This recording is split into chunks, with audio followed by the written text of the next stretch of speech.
Quando eu mudei para o Rio, já com alguns anos de ministério e presbiteriano, fui para uma igreja que era pequena, começou a crescer da noite para o dia, vindo surfistas e garotas e meninos e meninas e gente muito bonita indo para lá, gente com quem tinha o menor problema. Era uma coisa que, para a maioria dos cristãos, já era um escândalo. E tinha gente de todos os tipos. Eu atendia todo mundo, acolhia todo mundo, abraçava todo mundo. O cara era gay, a menina era lésbica. O que eu faço? Eu digo, fica quieto. Fica quieto aqui, vem ouvir a palavra, fica aqui. Mas eu queria ser batizado, eu te batizo. Eu te batizo. Mas é que as igrejas dizem que não batizam se a gente for gay. Eu digo, também você vai lá, em vez de professar a fé em Cristo, professa a fé na tua sexualidade, vai lá e diz, olha, eu sou gay, posso ser batizado? Eles vão dizer que não. Eu não pergunto nada para ninguém, como eu não vi Jesus perguntar de ninguém, não vi os apóstolos perguntarem de ninguém, não vi nada disso. A única pergunta é, crês tu que Jesus Cristo é o Filho de Deus? Eu creio, Senhor. Você crê? Então, eis aqui água, nada impede que tu sejas batizado. Lembra o eunuco? O eunuco que Filipe batizou lá naquele ribeiro, no Vale de Saroque. Sim, que eles iam que ele estava indo no caminho, né, de Jerusalém para Gaza, e o cara estava voltando de Jerusalém para a Etiópia. E uma viagem enorme que iria fazer. Era o ministro da Economia, da Candace, rainha dos etíopes. Aquele cara, na melhor das hipóteses, tinha um pintinho que tinha virado um clitóris. Estava ali, entre as pernas.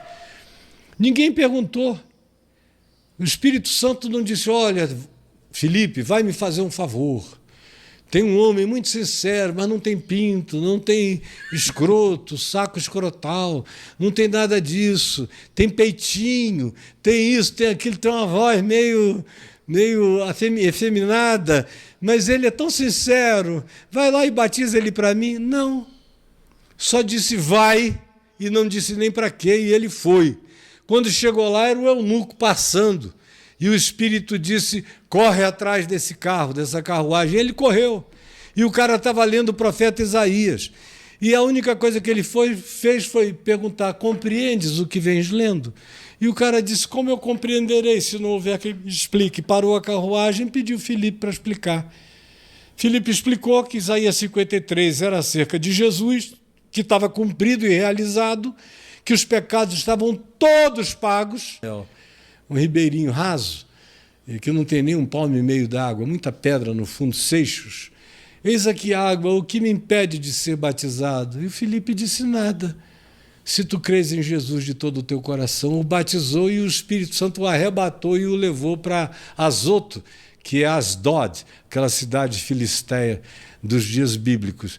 Então isso não existe no Evangelho, de chegar e ficar querendo fazer anamnese da situação sexual das pessoas. Então, trazendo isso para a homossexualidade e não para o homossexualismo, que é uma coisa de igreja, de religião e do bolsonarismo, mas não é uma categoria científica que se possa usar como nomenclatura tratável da questão. Quando meu filho apareceu, não tinha ninguém.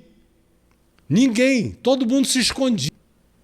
Tinha pai que mandava o filho para fora. Quem tinha dinheiro mandava o filho para o exterior para nunca mais voltar. Nunca mais falavam um com o outro. Era como funcionava. E o meu filho chegou para mim e falou, você quer que eu mude para a Europa, para os Estados Unidos? Eu falei, não, eu quero que você mude cada vez mais para dentro da minha vida. Para fora nunca, jamais. E aí eu nunca escondi. Quando chegaram os primeiros falando, olha, eu vi uma história de que o seu filho mais velho é gay. Eu digo, é gay.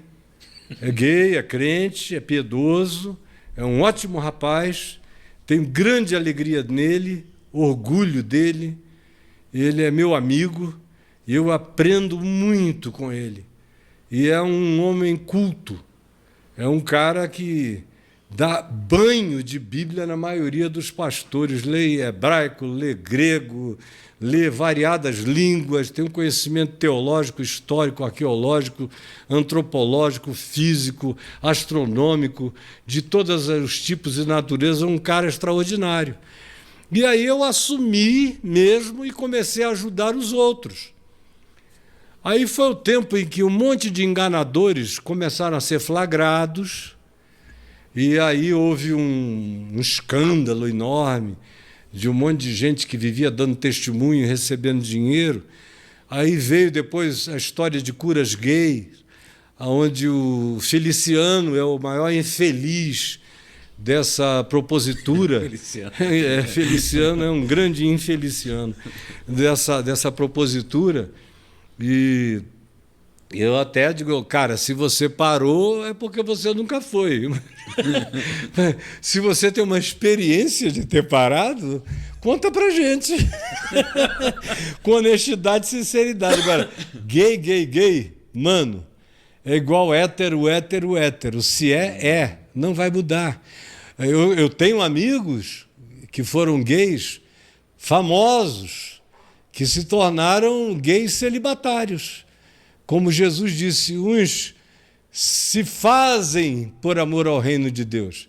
Mas ele disse, nem todos, no entanto, estão aptos para fazerem essa escolha. Você lembra do texto de Jesus? Os que nascem, os que são feitos e os que se fazem. Esses que se fazem, que escolhem, não estou falando aqui de escolher ser gay, mas de, sendo gay, escolher viver uma vida celibatária. Jesus disse, nem todo mundo está apto, assim como nem todo mundo está apto a, sendo heterossexual, viver uma vida celibatária. Eu, por exemplo, não tenho uma gota dessa vocação dentro de mim.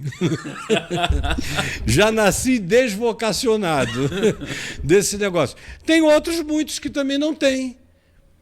O negócio deles é, não tenho mulher hoje, mas se um dia eu puder ter, eu terei. No dia que chegar a hora, acontecerá. Essas pessoas eu desaconselho completamente a fazerem qualquer tipo de devoção ou de consagração celibatária. Como vários amigos meus padres, que eu olho na cara do sujeito e vejo que ele tem pulsões sexuais fortes e o tadinho não pode viver nada daquilo, porque é proibido ali. Aí, conclusão, ou o cara começa a ficar hipócrita, porque começa a pegar a mulher escondido na congregação, na paróquia. Se o negócio dele é a homossexualidade, ele começa a ter relações com garotinhos mais velhos que ele pede para possuí-lo. E se ele é do tipo pedófilo, é pior ainda, ele fica abusando de meninos bem jovenzinhos, e é uma catástrofe, como a gente vê acontecendo o tempo todo. Ninguém deve negar a sua própria sexualidade, ninguém deve pedir de ninguém que tente imitar uma sexualidade que não possui. Isso sim é pecado, isso é opressão. E eu sei que os gays, as lésbicas, os LGBTQIA+, e qualquer que seja a sopa de letrinha, todos eles no Brasil inteiro me amam.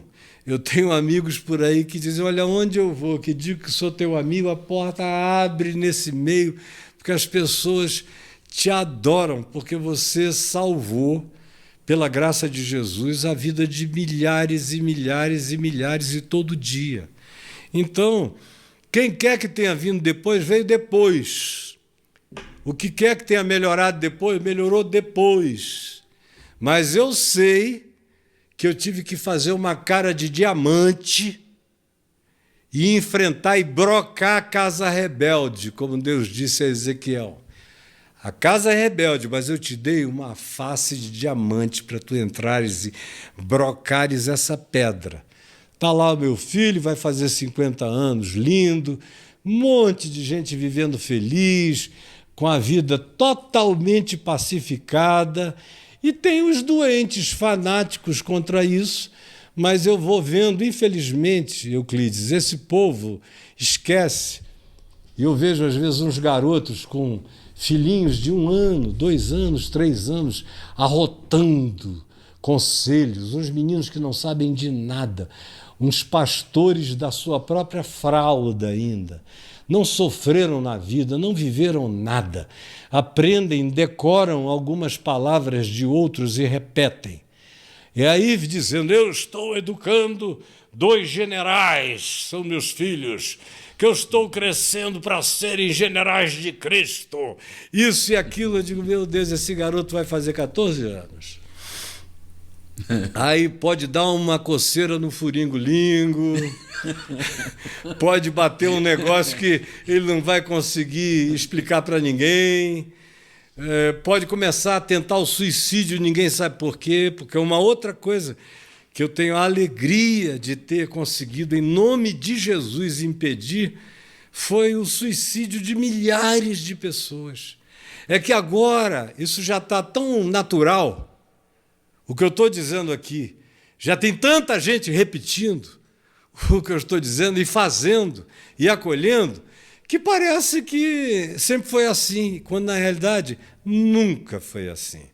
E dentro das próprias igrejas, todo mundo sabe que não é assim. E que para você sobreviver ali dentro tem que ter muita mentira, muito jogo de cintura ou muita disfarçatez. Porque se descobrirem, a perseguição vai ser horrorosa. E tem gente que não aguenta a rejeição e o desprezo e se mata mesmo. E quantos milhares de filhos de evangélicos se mataram de tristeza pela rejeição dos pais e da família inteira.